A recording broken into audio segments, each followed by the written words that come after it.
नमस्कार मित्रांनो, इन्व्हेस्टमेंट माहिती यूट्यूब चॅनलवर तुमच्या सगळ्यांचे स्वागत आहे. तर मित्रांनो, आजच्या व्हिडिओमध्ये आपण कोटक महिंद्रा बँक लिमिटेड या कंपनीचे फायनान्शियल इयर 2026च्या क्वार्टर 2चे स्टँड अलोन नंबर बघणार आहोत. तसेच कोटक महिंद्रा बँक लिमिटेडची आजच्या व्हिडिओमध्ये आपण थोडी बेसिक इन्फॉर्मेशन सुद्धा जाणून घेणार आहोत. तर चला व्हिडिओ स्टार्ट करूया. तर मित्रांनो, सर्वात आधी जाणून घेऊया की कोटक महिंद्रा बँक लिमिटेडचे फायनान्शियल इयर 2026च्या क्वार्टर 2चे नंबर कोणत्या टाइमला आले आहे.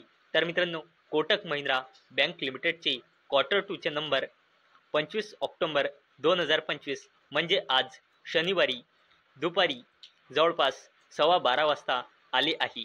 म्हणजे मित्रांनो, कोटक महिंद्रा बँक लिमिटेडचे नंबर मार्केटला कसे वाटले आहे याचा इम्पॅक्ट आपल्याला सोमवारी म्हणजे मंडेला मार्केट ओपन झाल्यानंतर पाहायला मिळणार आहे. तर चला मित्रांनो, आता आपण कोटक महिंद्रा बँक लिमिटेड या कंपनीचे फायनान्शियल इयर 2026च्या क्वार्टर 2चे स्टँड अलोन नंबर जाणून घेऊया. आणि मित्रांनो, पूर्णचा पूर्ण डेटा कोटीमध्ये दिलेला आहे, फक्त EPS म्हणजे अर्निंग्स पर इक्विटी शेअरला सोडून. आणि मित्रांनो, हा कॉलम आहे फायनान्शियल इयर 2025च्या क्वार्टर 2चा, हा कॉलम आहे फायनान्शियल इयर 2026च्या क्वार्टर 1चा आणि हा कॉलम आहे लेटेस्ट फायनान्शियल इयर 2026च्या क्वार्टर 2चा. म्हणजे हा आहे इयर ऑन इयर बेसिसवर कंपॅरिझन आणि हा आहे क्वार्टर ऑन क्वार्टर बेसिसवर कंपॅरिझन. तर मित्रांनो, कोटक महिंद्रा बँक लिमिटेडचा interest earn year on year बेसिसवर वाढला आहे 13,216 कोटी रुपयांनी 13,649 कोटी रुपये. तसेच कोटक महिंद्रा बँक लिमिटेडचा interest earn quarter on quarter बेसिसवर कमी झाला आहे 13,836 कोटी रुपयांनी 13,649 कोटी रुपये. तसेच मित्रांनो, कोटक महिंद्रा बँक लिमिटेडचा टोटल इन्कम बघितला तर तो इयर ऑन इयर बेसिसवर वाढला आहे 15,900 कोटी रुपयांनी 16,238 कोटी रुपये. परंतु क्वार्टर ऑन क्वार्टर बेसिसवर कमी झाला आहे 16,916 कोटी रुपयांनी 16,238 कोटी रुपये. आणि मित्रांनो, जर आपण कोटक महिंद्रा बँक लिमिटेडचा टोटल एक्सपेंडिचर म्हणजे खर्च बघितले तर ते इयर ऑन इयर बेसिसवर वाढले आहे 10,801 कोटी रुपयांनी 10,970 कोटी रुपये. आणि क्वार्टर ऑन क्वार्टर बेसिसवर कमी झाला आहे 11,352 कोटी रुपयांनी 10,970 कोटी रुपये.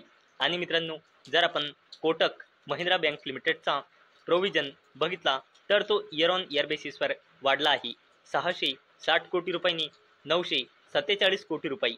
परंतु क्वार्टर ऑन क्वार्टर बेसिसवर कमी झाला आहे 1,207 कोटी रुपयांनी 947 कोटी रुपये. तसेच मित्रांनो, जर आपण कोटक महिंद्रा बँक लिमिटेडचा नेट प्रॉफिट बघितला तर तो इयर ऑन इयर बेसिसवर कमी झाला आहे 3,343 कोटी रुपयांनी 3,253 कोटी रुपये. आणि क्वार्टर ऑन क्वार्टर बेसिसवर देखील मार्जिनली कमी झाला आहे 3,281 कोटी रुपयांनी 3,253 कोटी रुपये. आणि मित्रांनो, जर आपण कोटक महिंद्रा बँक लिमिटेडचा NPA रेशो बघितला तर कोटक महिंद्रा बँक लिमिटेडचा gross NPA year on year बेसिसवर कमी झाला आहे 1.49%नी 1.39%. तसेच क्वार्टर ऑन क्वार्टर बेसिसवर देखील कमी झाला आहे 1.48%नी 1.39%. तसेच मित्रांनो, कोटक महिंद्रा बँक लिमिटेडचा net NPA year on year बेसिसवर कमी झाला आहे 0.43%नी 0.32%. आणि क्वार्टर ऑन क्वार्टर बेसिसवर देखील कमी झाला आहे 0.34%नी 0.32%. आणि मित्रांनो, बँकचा NPA जेवढा कमी असतो तेवढी त्या कंपनीसाठी पॉझिटिव्ह पॉईंट मानला जातो. आणि मित्रांनो, जर आपण कोटक महिंद्रा बँक लिमिटेडचा EPS म्हणजे अर्निंग्स पर इक्विटी शेअर बघितला जो फक्त रुपीजमध्ये असतो तर कोटक महिंद्रा बँक लिमिटेडचा EPS इयर ऑन इयर बेसिसवर कमी झाला आहे 16.82 रुपीजने 16.36 रुपीज.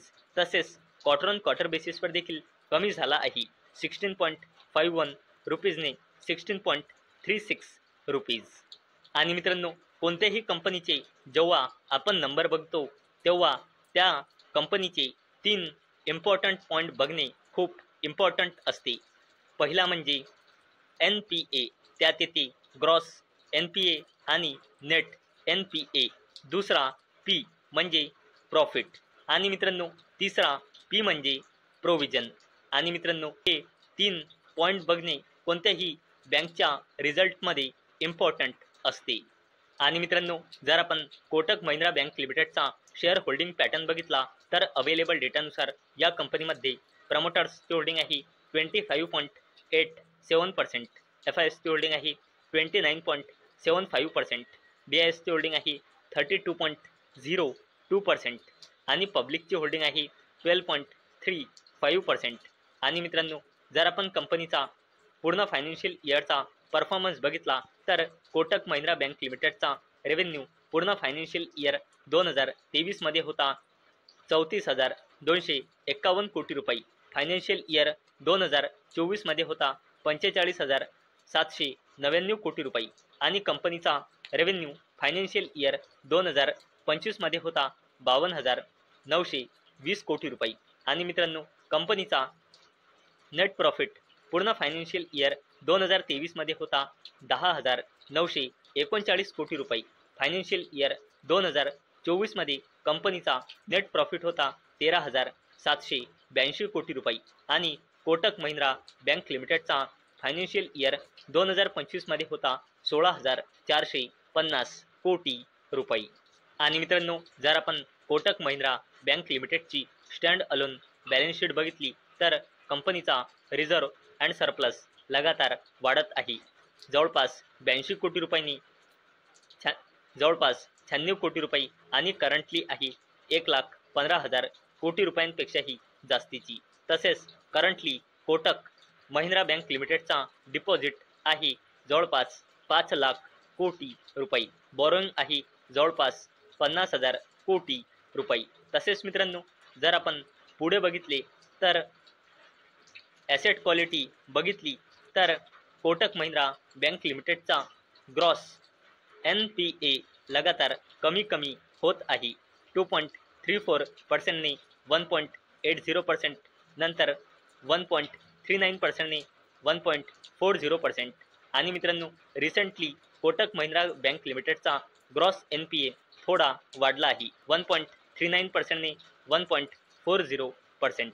आणि मित्रांनो जर नेट NPA बघितला तर तो सुद्धा लगातार कमी होत आहे 0.64% ने 0.40%, नंतर 0.34% ने करंटली आहे 0.04%. आणि मित्रांनो जर आपण कोटक महिंद्रा बँक लिमिटेडची प्रमोटर प्लेजिंग पर्सेंटेज बघितली तर सप्टेंबर 2025च्या डेटानुसार कोटक महिंद्रा बँक लिमिटेडमध्ये प्रमोटर्सची होल्डिंग आहे 25.88% आणि या कंपनीमध्ये प्रमोटर प्लेजिंग पर्सेंटेज आहे 0%. तर मित्रांनो आजच्या या व्हिडिओमध्ये आपण सर्वात पहिले कोटक महिंद्रा बँक लिमिटेड या कंपनीचे फायनान्शियल इयर 2026च्या क्वार्टर 2चे स्टँड अलोन नंबर बघितले आणि नंतर आपण कोटक महिंद्रा बँक लिमिटेडची बेसिक इन्फॉर्मेशन बघितली आहे. तर मित्रांनो मला अपेक्षा आहे आजचा आपला व्हिडिओ तुम्हाला इन्फॉर्मेटिव्ह वाटला असेल. तर मित्रांनो जर तुम्हाला हा व्हिडिओ इन्फॉर्मेटिव्ह वाटला असेल तर या व्हिडिओला लाईक करा आणि चॅनलला सबस्क्राईब करा. आणि मित्रांनो हा व्हिडिओ फक्त आणि फक्त एज्युकेशन पर्पजसाठी बनवलेला आहे. माझ्याकडून काहीही रेकमेंडेशन नाही की तुम्ही या स्टॉकला बाय करा, सेल करा किंवा होल्ड करा. तर चला भेटूया नेक्स्ट व्हिडिओमध्ये. तोपर्यंत टाटा, बाय बाय.